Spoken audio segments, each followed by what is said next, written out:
Welcome you all to the next session of national income, and this also will be our last session. And we are going to see about the importance of national income analysis, its difficulties, and national income and social accounting procedure. So, what are the importance of national income analysis? This helps understanding the contributions from different sectors of the economy. That is, when we calculate income production, distribution and spending, savings and taxation, we understand what are the different contributions from different economic sectors. Say if you are studying savings and taxation from household sector, we can understand what the income is for household sector and how they are paying their taxes, how they are saving their money, and how their spending activities happen.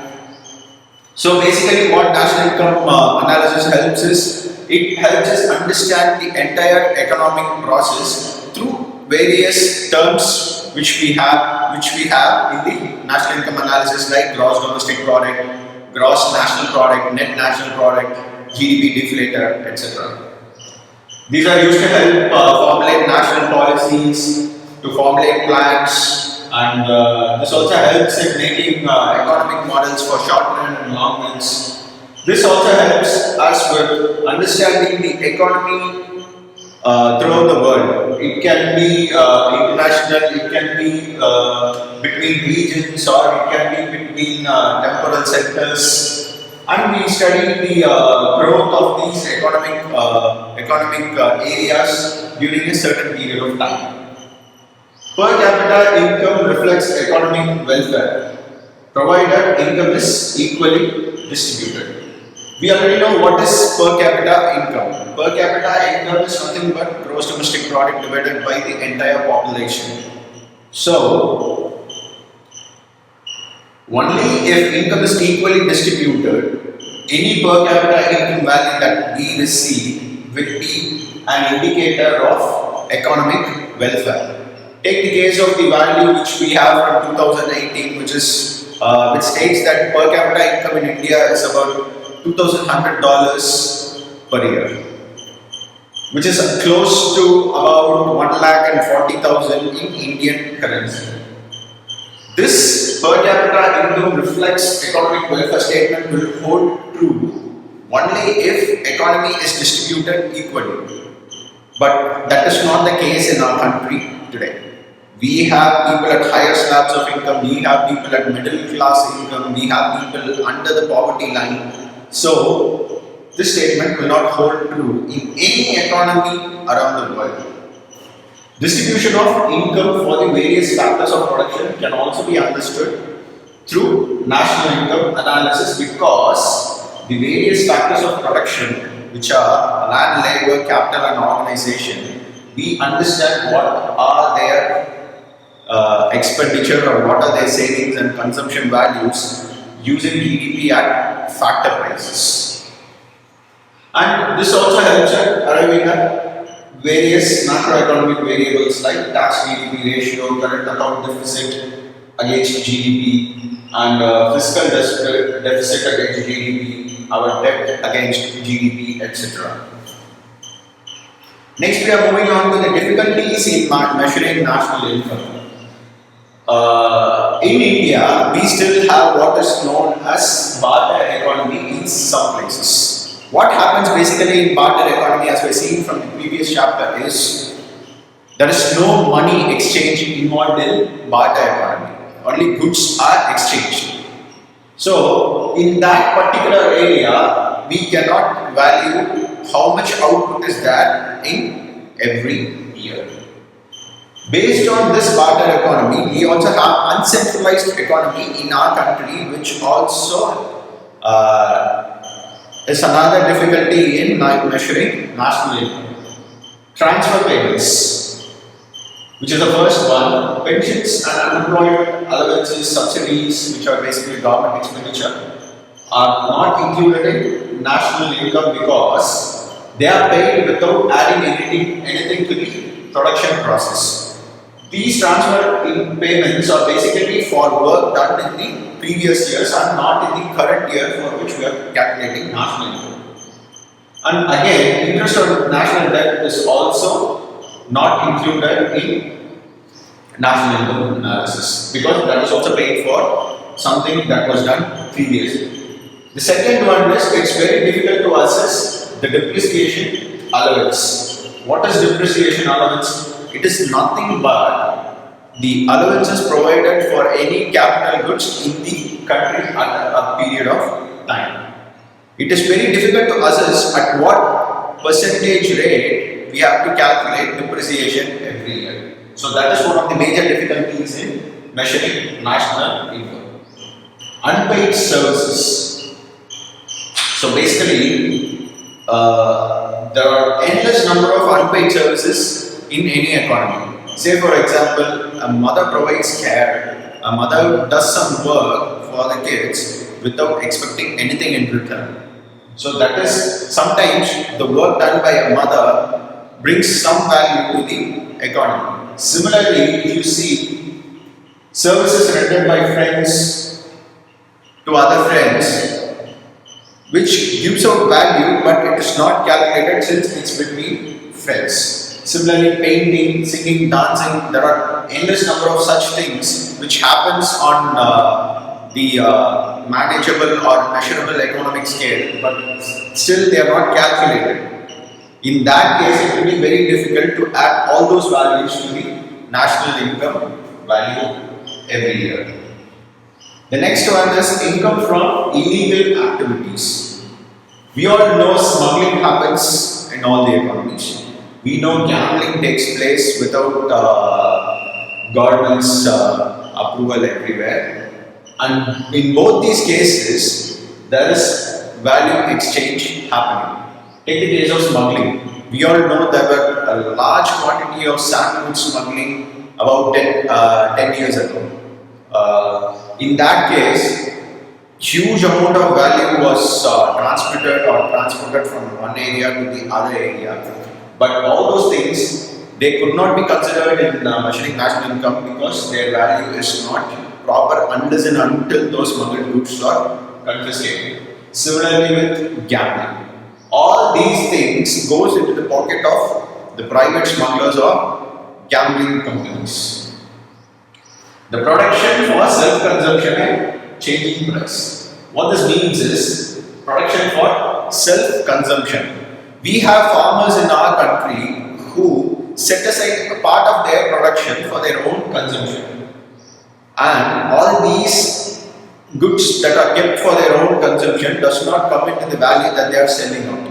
So this creates a value difference in measuring national income, and similarly the prices keep changing. Normally what happens is while calculating national income, we stick to a standard price for the year instead of the changing prices. The capital gains arise when the capital asset is sold at a higher price than that was paid for it at the time of purchase. In this case, the capital gains are excluded from national income because the values at which it was sold initially will not be the same at which it is sold right now. There is always some appreciation to the capital value sometimes, which are difficult to measure when it comes to national income. Statistical problems are also there. Sometimes we will not be having reliable data. Sometimes the different customs, languages we follow throughout the country could, deter us from calculating exact values of national income across the country. And we also know a lot of people in the rural areas, they don't have awareness about national income, GDP or whatever economic scale measures that we are following. So what normally happens is when government officials go to these farmers or government officials go to these rural people, they don't normally give a proper value in return for us to calculate national income. So that is one of the major difficulties while measuring national income in our country. So that is why we always have up to 10% margin of error in calculation national income every year. National income and social accounting. National income is also measured by social accounting method. Social accounting method is one of the prominent methods because it easily charts the flow of income across the economy. Transactions among various sectors are recorded and their interrelationships are traced. Represents major economic flow and statistical relationships among various sectors of the economic system is studied in social accounting method. These are all the few terms that we are going to see in the further slides. One is social accounting and different sectors, national income and welfare, national income and erosion of wealth, national income in terms of US dollars, social and environmental cost. Social accounting and different sectors. We have already seen these four sectors in the first chapter, which is circular flow of income models. In two sector model, we have only households and firms. In three sector models, we have households, firms, and government. And in four sector model, we have household, firms, government sector, and an external sector, which is the economy from other countries, and major process involved in that is income and imports and exports. Fifth, we have a separate sector called as capital sector, which is basically the banking sector, which provides capital to all the different sectors. And we have already seen there is always a circular flow of income between these sectors. For the sake of assessing sectoral contribution to GDP, instead of the above mentioned sectors, what we consider is primary sector, secondary sector, and tertiary sector, which is nothing but primary sector is the first circle of income flow, secondary sector is the second circle of economy where income flows, and tertiary sector is the final circle of income flow in an economy. National income and welfare. Normally it is said that national income is an indicator of economic well-being of a country. The economic progress can be studied by GDP per capita and also their annual growth. When there is higher per capita income, people are supposed to enjoy greater economic welfare with a higher standard of living. But this is normally not the case because income is not equally distributed in the country. Per capita income is nothing but GDP divided by the entire population. This will reflect greater economic welfare only if we have equal distribution of income throughout the country. So that is what is being said in the next one. The rise in GDP or per capita income may not always promote economic welfare. What are the limitations of considering per capita income as index of economic welfare? Economic welfare depends upon composition of goods and services. Okay. What are the different goods and services that we have seen? There are basically something known as consumer goods, capital goods. There are sometimes also goods provided to the government. Take the case of defense goods or wartime supplies that are needed by the defense forces. So, economic welfare will only be good if consumers goods are in higher number than the capital goods or defense goods. So that is greater the proportion of capital goods over consumer goods, the improvement in economic welfare will be lesser because capital goods are not directly satisfying the wants of consumers. They satisfy only the manufacturers by providing them with some machineries to manufacture the consumer goods. If at all consumer goods are also in higher quantity, only then economic welfare is said to be at a higher level. Higher GDP with great environmental hazards.